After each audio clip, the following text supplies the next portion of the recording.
عمر سيد معوض صاحب ال19 عام والموهبة الأهلاوية القادمة بقوة. دوس لايك واعمل متابعة وتعالى استمتع معايا بمهارات وأهداف ميسي الأهلي الجديد.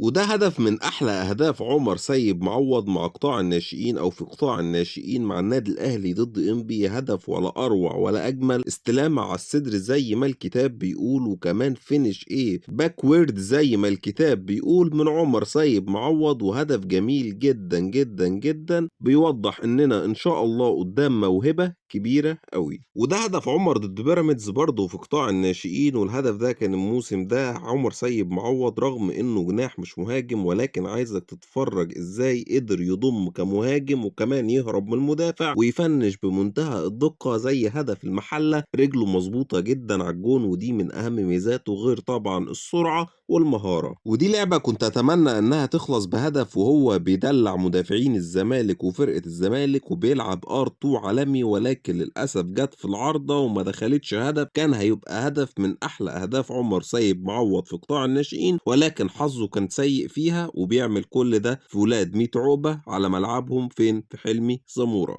وهنا هدف ليه مع المنتخب. عايزك تتفرج على المهارة والسرعة الفائقة من عمر سيد معوض، وكمان حسن التصرف والفينش الرائع اللي كلمتك عليه كتير. شوف هنا ازاي قدر يفنش رغم انه الراجل جاي من ناحية الشمال مش من ناحية اليمين ومش على عدلته وعلى رجله الشمال، ولكن قدر يفنش بطريقة جميلة من فوق حارس المرمى بتشب بسيط كعادة اللعيبة المهارية. لعيب مهاري وجميل هيمتعنا كتير، رجله مظبوطة على الجون. بقالنا كتير في الأهلي ما عندناش المهاري أبو رجل شمال. ودي اللوحة اللي رسمها لنا من كام يوم قدام مين؟ كريم نيدفيد. قدام كريم نيدفيد بكوبري ولا أروع ولا أجمل، وكريم نيدفيد ملقاش حل معاه غير إنه يعمل الفاول اللي قدامك ده. عمر سيد معوض مهارة سرعة فائقة وكمان تهديف قدام المرمى. وده هدف صاروخي تاني لعمر سيد معوض من خارج ال18 بتسديدة ولا أروع ولا أجمل، قوية جدا تروح في المقص وفي التمانيات فوق خالص بعيدة. عمر سيد معوض من أحلى ميزاته إن رجله مظبوطة جدا جدا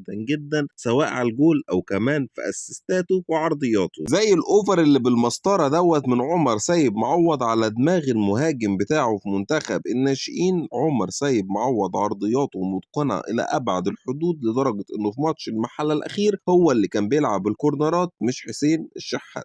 واللي ما يعرفش، عمر ما بدأش حياته في النادي الأهلي، لا، عمر بدأ حياته في نادي وادي دجلة، ومنه للنادي الأهلي لما مدربين الناشئين في النادي الأهلي شافوه في ماتش ودي بين دجلة والأهلي وصمموا إن هم يضموه قبل أصلا ما يعرفوا إنه ابن سيد معوض. ولذلك هو مش أبناء موظفين، هو لعيب ذو موهبة كبيرة قدر يصنع نفسه بنفسه. وإن شاء الله نشوف الفترات اللي جاية مع الفريق الأول، وإن شاء الله نستمتع أكتر وأكتر ونستفيد أكتر وأكتر من عمر سيد معوض الحريف ميسي الأهلي الجديد.